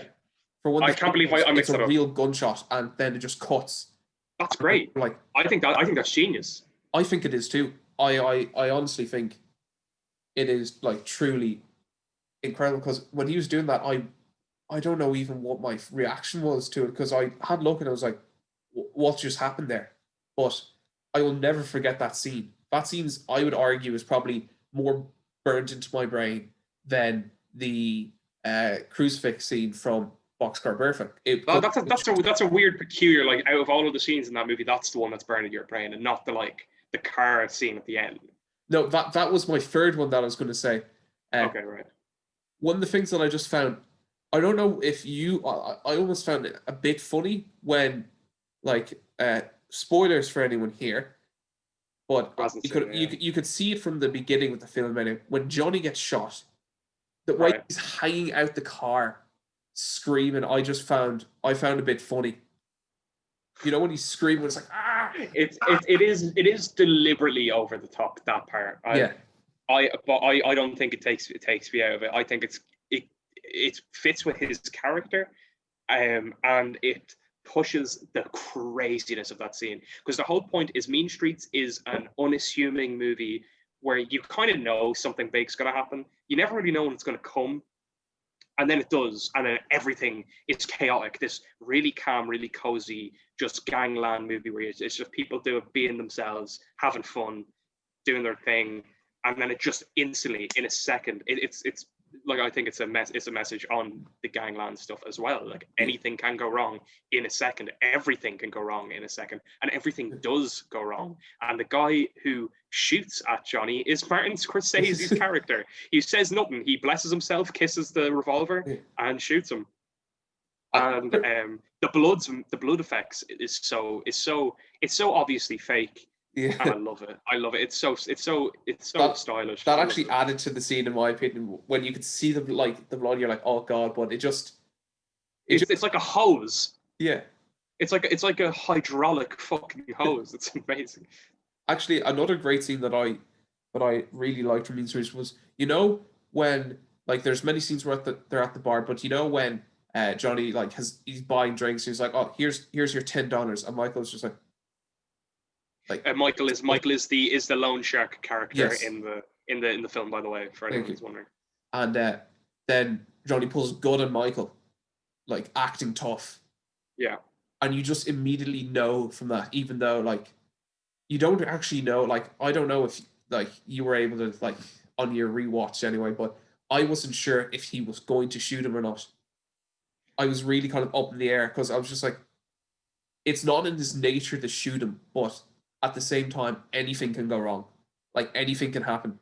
So yeah, it is that kind of feeling, like, because obviously going in rewatching, I had no such I knew exactly what was going to happen, but I think that does kind of hammer home my point of anything can happen at any time in this movie. In theory, anything could really happen, and you wouldn't think twice about it. yeah. And that's what I love about it. It's just natural. It feels, I wouldn't say real, but it feels like it comes straight from Marty's soul. I really like this movie. And would you believe, I'm giving it on my rewatch 5 stars. Absolutely. And would you believe it's actually, after all of the gushing I've had, it's my weakest Scorsese 5-star. So it's only up from here. Oh. I've given him a few as well. So I've got a few ideas what movies you might have given 5 stars. Well, that's for irrelevant. I think, have we kind of expended all of the discourse around Mean Streets? I think so. You see, I think one of the issues that I had going into this, right, was that I was expecting something similar to his later works and just wasn't expecting, I wasn't appreciating Scorsese for Scorsese. I was appreciating Scorsese for later Scorsese, if that makes any sense. Okay, yes, no, I understand you were looking at it with different metric. Yeah. I still think it holds up, obviously, because I would put Mean Streets above some of his later movies, but I'm going to give it I'm going to don't compromise, like, if you don't actually like one way or the other, unless you actually think about it. I will probably going into this, I was giving it 7 out of 10. I was giving 3.5 stars, and I'll probably stay with that. But if I get more time to think about it, and in later episodes, I could come back and say, look, I was a bit harsh, or I looked at it just too at such a different angle, or I just put too much emphasis or too much negativity on maybe De Niro's character. But at the moment, I'm giving it 3.5 stars. That's fair enough, and I know I definitely change my mind on ratings. Not, I wouldn't say all the time, but very often. Yeah. Like, because having time to think about a movie is the real metric of how much you like it, not just first impressions. Even though first impressions are the most important, they are not the only aspect of how much a film stays with you. Yes, I would agree with that. So that's not even a big difference. Just a difference of 3 out of 10, which is our biggest one so far. But even then, it's not that big, and it has wiggle room as well. So exactly. I think that closes the book on Mean Streets and opens the book on Italian-American, if you agree. Yeah. I think we've said everything we need to say about Mean Streets. Do you want me to give Italian-American? Sorry? Do you want me to give a description of Italian-American? Well, I just wanted to say something on it first, but you can just after this. One thing I noticed was, do you know what the Criterion Collection is? No, I didn't. It's this body, it's this like organization who bring together the biggest classics of film history, and even in some cases relatively obscure and hard to find movies. Basically movie essentials, stuff you have to watch really at some point in your life, or it's important for another reason, whatever it is, and they bring it together, and you can that's usually how a lot of these movies come out on DVD or collector's editions, or people pirating them is usually from a Criterion thing. And this movie, if you can call it that, it's only 49 minutes, but as I said, the rule is 40 minutes or above. this is on the Criterion Collection. Really? Yeah, none of the other movies, I believe, were in it. I could be wrong about Mean Streets or Boxcar Bertha, but I know for a fact Street Scenes isn't. And I'm not sure about who's on knocking on my door, but Italian-American 100% is on it. Okay. Obviously, this is an interview that between Marty and his two parents. The mother, who has appeared in 2 movies already, now gets her 3rd one. So you can I really get this idea that Scorsese is like, he's just a student and he's using his mates, Harvey Keitel, etc., and his family, Catherine Scorsese, just pulling them together and trying to make whatever he can. Yeah. Now, you can give a description on it, but I don't think there's much to say on Italian-American. No, yeah, like literally the description is on Letterboxd itself is filmmaker Martin Scorsese interviews his mother and father about their life in New York and family history back in Sicily. That's it. That is the entire description of what it is, and that literally is what it is. And I myself, I probably ranked too high, but I actually really love this thing. I thought it was really quite funny, like especially his mother, where it's just like, I'm making the sauce. It's just like, and she just kept like saying, I need to make the sauce, and I just know. And then in the credits, it gives if you watch the credits, it gives you the recipe for the sauce. Oh yeah, no, I thought that was pretty, and I like how as well, like there was a few, I actually learned some stuff from it as well, like but like some like Jewish people would literally light the gas. They would go around and light the gas for Jewish people for nickel on the day of the Sabbath because they couldn't do any work. So that's one way that they earn some money. Yeah, Jewish people, a lot of Jewish people who are committed to the idea of not working on the Sabbath would indeed hire people to do some work for them, whatever it may be. So yeah, that's something I already knew a little bit about, but you know, it is mentioned here that that's what Scorsese's dad used to do. Now I'm just going to get my thoughts on the film. I got very little out of this myself. I wouldn't say I didn't enjoy it. Well, I didn't really enjoy it. This is the weakest rating for me on the podcast so far. I thought it was kind of boring, and I went in expecting to, like, it's only 49 minutes. It's not a lot of my time to take up. It felt like 49 hours. No, that's an exaggeration. That's an absolute exaggeration. I've seen films that are feel much longer than they actually are. This is only like a bit longer. Like, it's not that big of a deal. I did think it was a bit boring though, and I didn't get anything out of it. The two Scorsese parents are really charismatic. They bounce off well together, and they're enjoyable to watch. But other than that, a good movie that does not make, I'm afraid. And despite the ratings on Letterboxd is really high for this in general, I'm going to move away from the curve and get my rating out of the way. I'm going to give it a 5 out of 10, straight down the middle. It has no effect on me whatsoever. And that's all I have to say. That's fair enough. I could easily see how like someone could go in there and just be like, yeah, it was watchable, but don't really want to watch it again. Like, but I will never watch it again. I can say that with zeal. I'll probably be the same, but I actually, going into this, in fact, I remember, I think I even was talking to you about this, just like, it's only him interviewing his parents.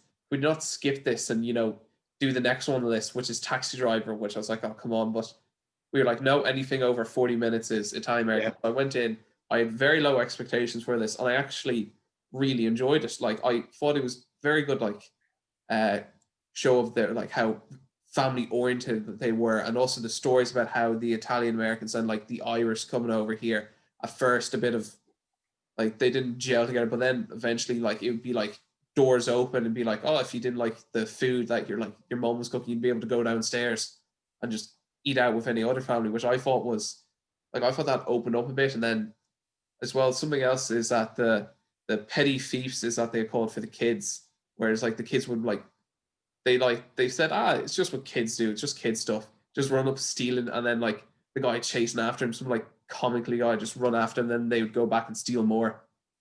And I don't know, like there isn't much you can say from it. Like one of the things I found funny was that when Scorsese was trying to interview them, and they were just like, "What's wrong with your tooth?"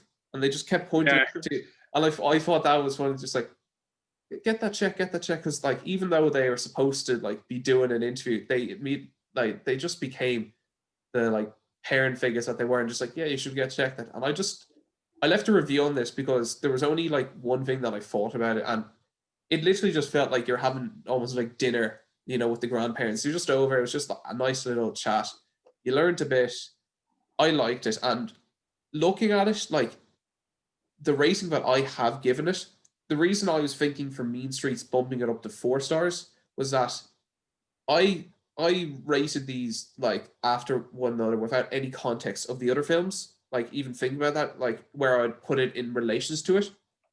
So I gave it. You were doing it in a vacuum. So I'm gonna guess that you put Italian-American like better than Boxcar Bertha and Street Scenes and Yeah.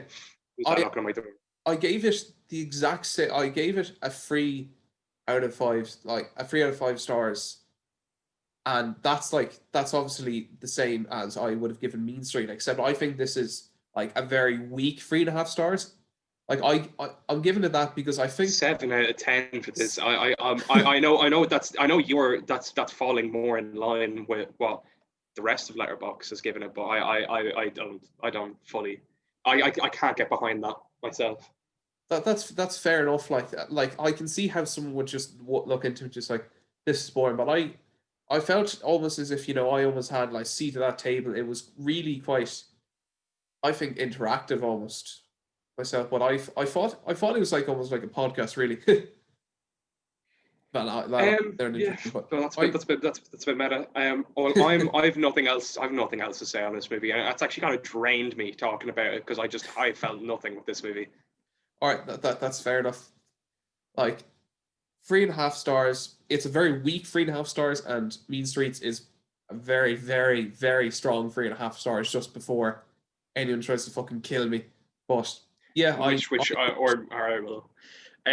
I do. So we'll get to your ratings, like your rankings, I should say, of the movies at the end of this episode. But I think we're going to have very different ones as we go. Yeah. So I think we're going to herald in the last film that we're talking about today. Thank God. I hear some of you saying, and I think we'll in the future. This was more of a jumping point. We definitely bit off. Not more. I wouldn't say more than we can chew, because I could definitely talk about some more movies for hours. But we've bit off. It might be a great conversation, but I'd enjoy it. Yeah. We're already at the point of no return now, so we may as well talk about Alice Doesn't Live Here Anymore. Probably in the least Scorsese film that we've watched, maybe. I'd agree. Italian-American. Do you want to give an idea of what it's about, and then I'll come in with my thoughts? All right.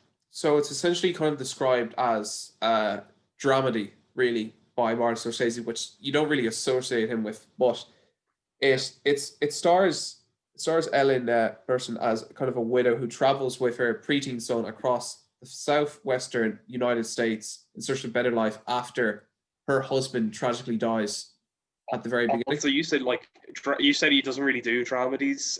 I would call the king of comedy, I suppose, a dramedy. I've never heard that term, though. I heard someone use that term. Yeah, but anyway, have you seen the king of comedy? I have not. No. Oh, well, we'll get to that. We'll cut that out. All right. Continue with Alice Doesn't Live Here. All right. So essentially, she, the star of this just bumps Alice, kind of like bumps from different town at different relationships, and each guy is just an asshole in some way, shape, or form. He's an asshole, right? And I'm going to start off with what I think is one of the things that I just don't like, is that the kid just doesn't give a fuck. And I that kid. I hated the kid. So I watched this movie hungover. And the kids screaming, it made me want to vomit. I couldn't deal with it.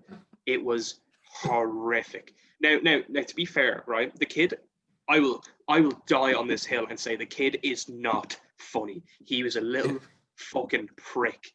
He needs a good spanking on the arse, which he does get. I don't believe in hitting kids, but I will make this one sacred exception.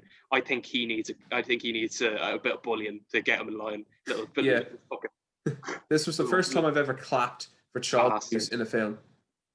I actually felt like getting up and going, yes, like cheering like a football. No, it was the kid. Honestly, like, I don't know how the film survived with this kid being just such a massive dick. Like, well, no, that is the point, but it's supposed to be funny. It's supposed to be funny, and it's not. Exactly.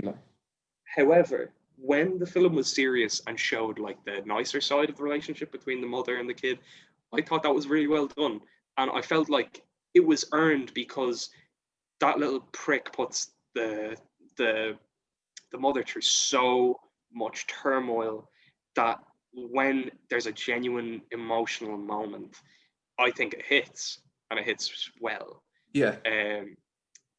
That being said, it does not, in my opinion, outweigh the headaches that I had that day, induced by this loud screaming banshee. I like to think is that, like, the kid was just told to be a dick, and the actors were just told to respond to the kid being a dick. Like Scorsese said, "Oh, you don't need to hit him. Just respond to how you would if that kid was your child." And the actors just got so fed up with him, they just started just walloping him because, like, Alice actually does a really, really good performance in some parts of this film. I think she really shows off how desperate she is and how she wants such a better life, even for her and her like shithole son. But the kid will, like, there will be that perfect moment, and then it'll be shattered later by the kid just being like, "Where? I don't get what I want. Where?" I think the performance by Ellen Burstyn as Alice is the second or third best part of this movie. The other, like, second or third, because my first best is in Iron, and I'll get to that. But my second or third favorite moment is, in general, the shots. It looks great. The cinematography is great, and so is the music. It's those scenes where it's just nothing happens, and it's just Alice playing piano, and it just shows different shots of what's going on. Beautiful, and her singing is fantastic. She's like the whole story. She's like a traveling jazz singer trying to get a job, and pianist. Get your mind out of the gutter, Sean. And it's just that part. Those parts are really beautiful. And the start, if you noticed, I think was a reference to The Wizard of Oz. It's shot in a different filter, a different color. It's when she was younger, and they're all speaking like Marianne, like it's all kind of like that. Yeah. I definitely saw Wizard of Oz, and honestly, Scorsese, without a doubt, has seen The Wizard of Oz. So it's not like it was an accident. It was, I think, it was very clear inspiration, which has been a running theme. Scorsese takes from his predecessors and makes it Scorsese.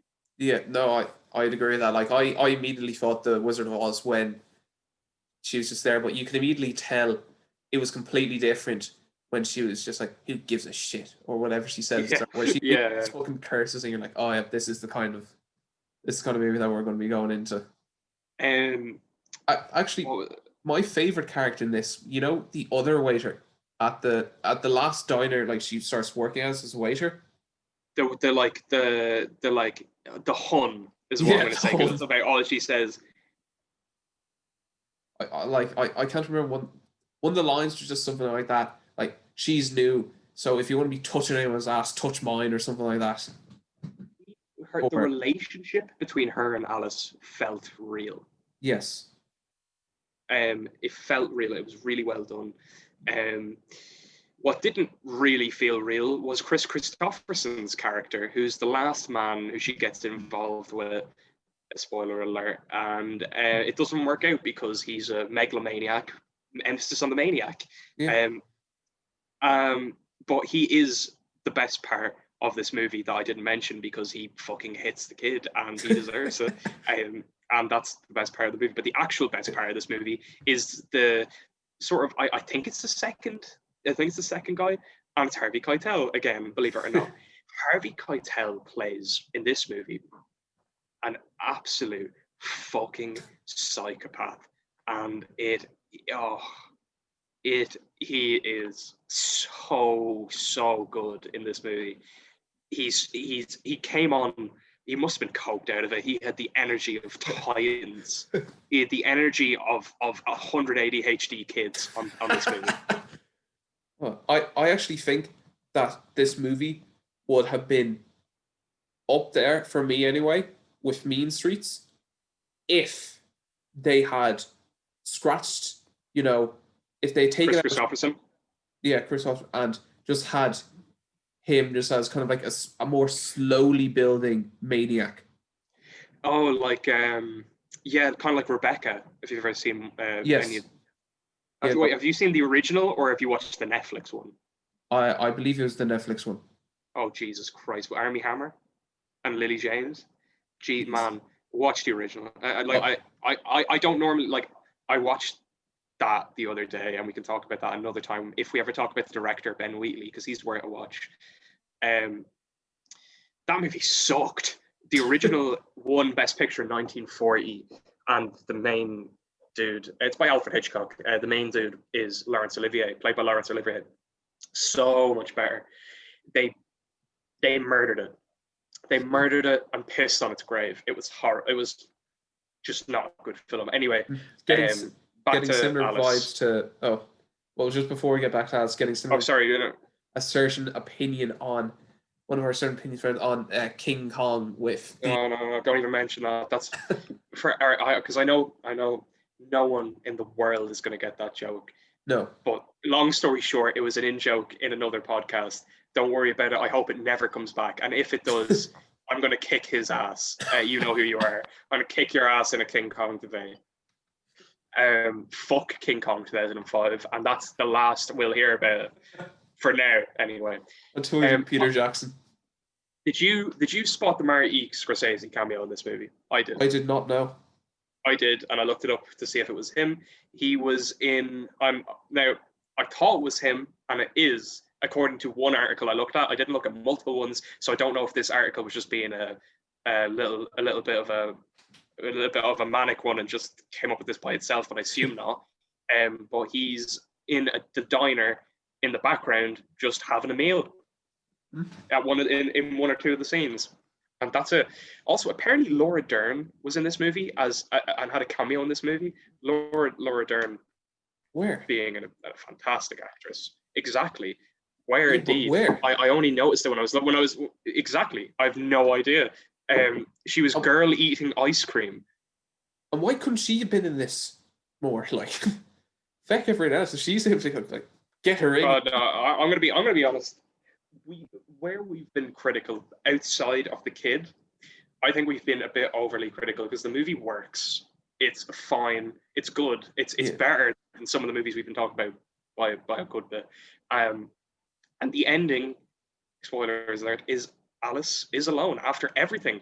There's another bad ending. Yeah. It's another classic American New Wave, New Hollywood ending. And I think it's a great subversion of the romance, rom-coms, drama, these, whatever. I thought it was a great subversion, but it doesn't save the annoying prick. The kid ruins the movie, let's be honest. Yeah, the kid murders this movie. And the lack of Harvey Keitel also doesn't ruin the movie, because the fact that he's there in the first place, and when he's there, he's so good. Yeah. Chris Christopherson's character, who's like, he's on the cover, and like he's the second build actor, pardon me. He just does not live up to Keitel. Yeah. And his character doesn't, the acting really doesn't, even though he does a good job, Chris Christopherson. I have to say he didn't murder this movie, but this movie murdered him. Yeah. That's the only way I can put it. I wonder how we would have thought about it if their order had been switched. That makes sense. That's fan theory territory. I haven't a clue. I'd say we think Harvey Keitel was even better. Yeah.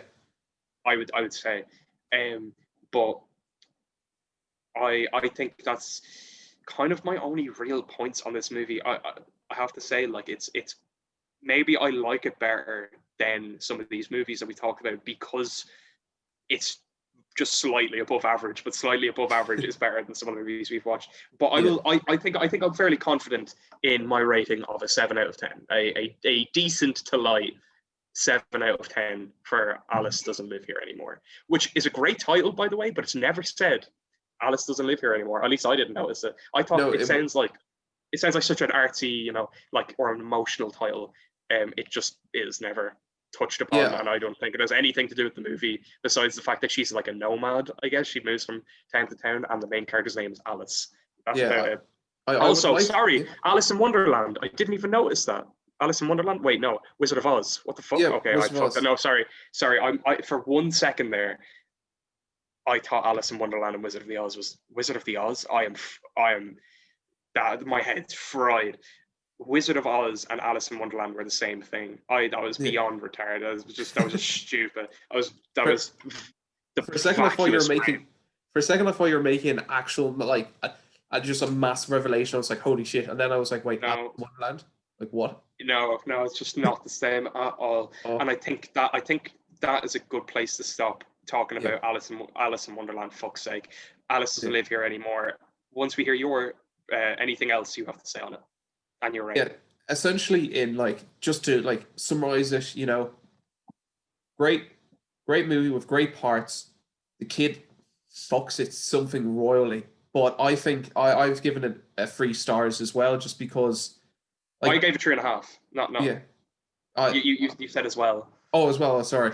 Well, no, I'm giving it 3 stars with 6 out of 10, just because the kid knocks so many points down as well, and there's also there's so much potential I could have seen out of it. And if they had just gotten a better kid actor, or if they, just polished up here and there and maybe extended a bit of the parts of the story, I could see it being a brilliant movie. But otherwise, it's okay. It is. I'll never watch it again, but I did enjoy watching it.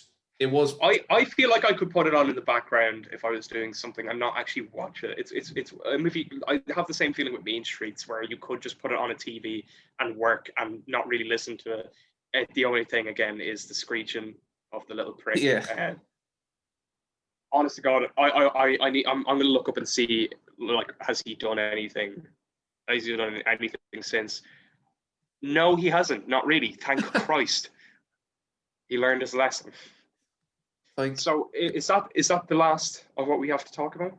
Yeah, that is the last of what we have to talk about. So I think we should probably. Do you want to? We're going to rank these films now. So do you think we should be from worst to best?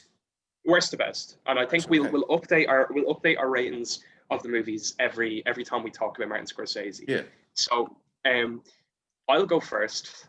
I think it goes Italian-American at the bottom, right. Then Street Scenes, then Who's That Knocking at My Door, then Boxcar Bertha. I do feel like I enjoyed Boxcar Bertha more than Who's That Knocking at My Door. Who's That Knocking anymore? The absolute brain farts that are going on with fucking with the mixing of all these movies. Then Alice Doesn't Live Here Anymore, and then a huge jump up to Mean Streets at number 1 right now. All right. That's fair enough. That's coming in the bottom for me. It should be no surprise. Boxcar Bertha. I hate that movie now. Even though I've given it a decent rating, I just hate it in general. I think that's fair. I think it's funny to hate this movie. Oh, then the next one I'm gonna have to go is Street Scenes as well. 5th. It was good, but nothing great. Who's That Knocking at My Door? Then again. In 4th place. For 3rd place, I'm going to go Alice Doesn't Live Here Anymore. In 2nd place, I'm going to say Italian-American, just because I really enjoyed it.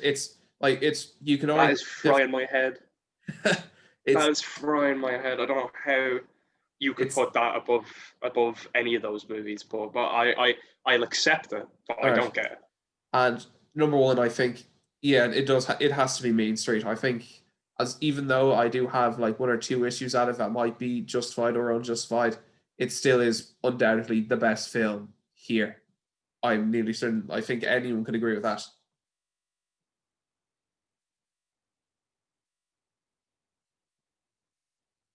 Yeah. So I guess that brings it all to a close then. Um, so what's next? I think that instead of moving on to the next few Scorsese flicks, I think every second episode we will tackle Martin Scorsese until we are happy with what we've done. Not necessarily 100% of his work, because we might not watch his mini series or his long documentaries. We'll see. We'll do it on a case by case basis, as we said. So next episode, instead of moving really far away from what we are talking about, like we had a few ideas. Maybe we'll watch some Disney movies or DreamWorks or fuck around and watch Illumination or something fuck like that. Instead, we're going to keep it somewhat grounded in what we're talking about, but different. So we have a bit of a nuance. So since we've loved Harvey Keitel so much today, we're going to love him even much next time, where we both will choose one or two movies each, however many we decide on, and on a bit with Harvey Keitel in them, preferably in a starring or main supporting role. And we'll talk about them next time. Yeah. So anyway, I hope you've enjoyed listening to us fucking ramble about these movies. I hope you haven't, because I would love that you had listened to all of this and hated every second of it. I think that's so funny. Yeah. If we're more annoying than the kid in fucking at least that's not happening. That's not happening. That's not happening. So I suppose we are the enemies of cinema, the arch villains of movies. We're the enemies of cinema. This was the Pleb filter. And goodbye.